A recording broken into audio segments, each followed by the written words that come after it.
এই ভিডিওতে শেখাবো এই ধরনের বাক্যগুলোকে কিভাবে ইংলিশে বলতে হয়।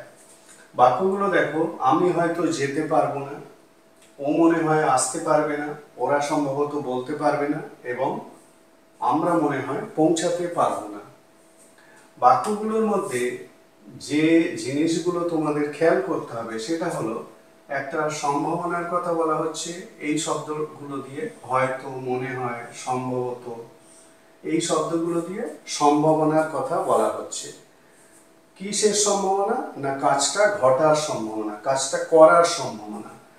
আরেকটা অংশ আছে যেটা দিয়ে সামর্থ্যের কথা বলা হচ্ছে। এই যে পারবো বা পারবে, এই কথাটা দিয়ে কি বলা হচ্ছে?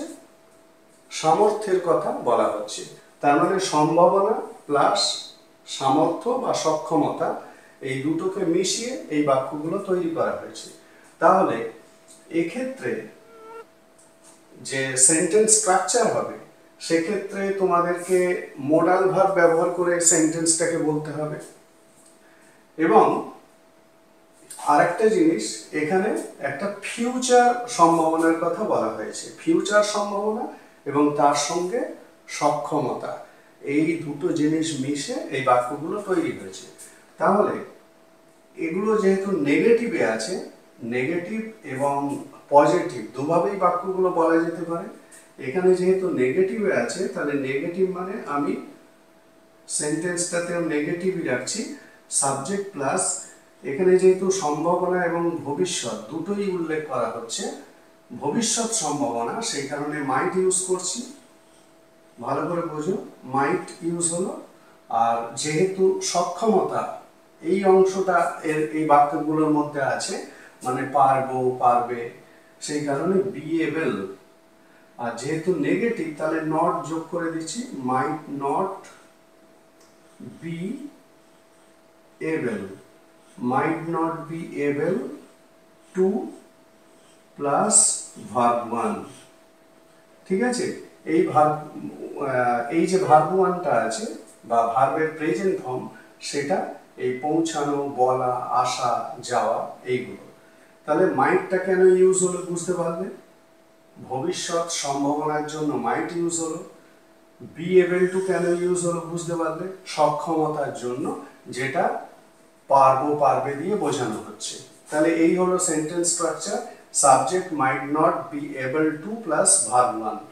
তাহলে সেন্টেন্স গুলো কি হবে? আমি হয়তো যেতে পারবো না, তার মানে I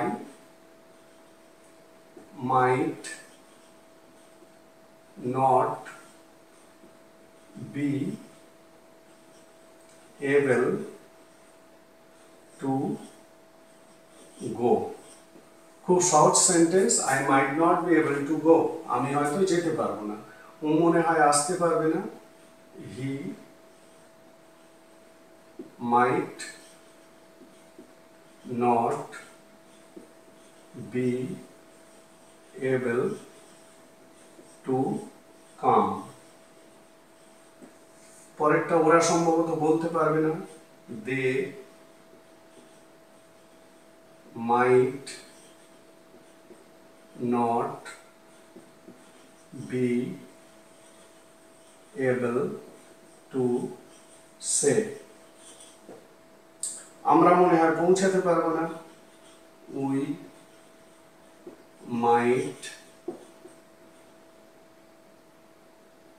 not be able to reach। বোঝা গেল? খুবই প্র্যাকটিক্যাল, প্রতিদিনের কথায় ব্যবহার হওয়া এই বাক্যগুলোকে এই স্ট্রাকচার ধরে এই রকম ভাবে ইংলিশে বলতে হবে।